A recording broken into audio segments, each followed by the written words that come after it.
There once lived a girl by the name Wanjiru who lived in Kanjima area of Murange area, and she was raised by a father and mother who doted their love on her.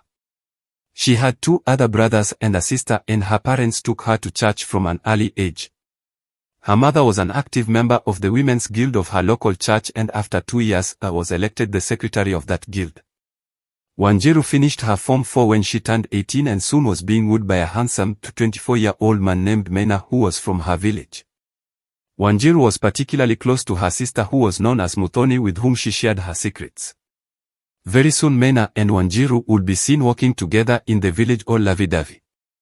When Wanjiru turned 19, she became pregnant and she was sure that Mena was the man responsible. However, when Mena realized that he had put Wanjiru in the family way, he vanished without trace, leaving Wanjiru all alone to face the music. Mena suggested to Wanjiru to abort the pregnancy. Muthoni, Wanjiru's sister, came to discover her sister's pregnancy, and since she was working in a town known as Taika, she asked for some time off to rush home and console her sister with whom she had been close. Muthoni knew all about Mena, and when she discovered that he had vanished after impregnating her sister, she was angry at him. She comforted her sister and promised to stand by her no matter what.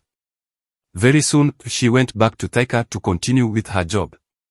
In Taika, Muthoni was engaged to a man known as Muturi, and they had mutually agreed to abstain until marriage. When Wanjiru's pregnancy began to show, her mother took her to her room where she questioned her, and after learning that indeed her daughter was expectant, was shocked and angry. "Wanjiru, my daughter, how could you do this to me?" cried Wanjiru's mother. "I am a prominent member of our church." "Oh, what shame." The next day, she sent her daughter away from their home since she could not bear the shame of being the mother to a daughter who had conceived before marriage. Upon being banished from home, Wanjiru called her sister who sent her fare and without hesitation decided to look after Wanjiru. Wanjiru arrived in Taika and was soon welcomed warmly by her sister, who cautioned her to be careful with men. Muthoni arranged to have her sister employed in the insurance company that she worked, and Wanjiru started work as a cleaner/tea girl while her sister worked as an assistant operations manager. Wanjiru had talked of aborting the pregnancy, but Muthoni, her sister, talked her out of it.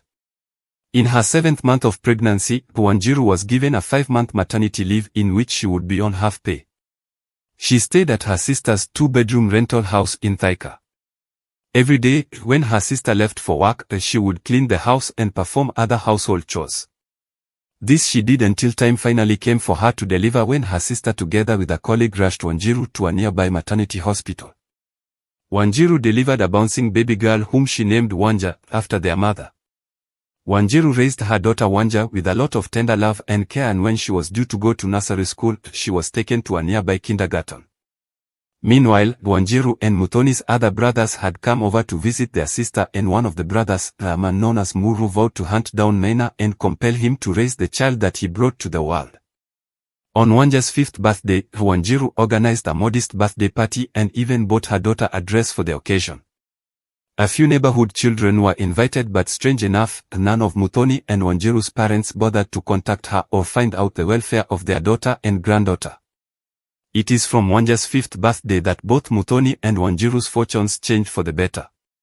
First of all, Wanjiru's employer at the insurance firm decided to sponsor her for a part-time degree course in financial marketing with a view of promoting her.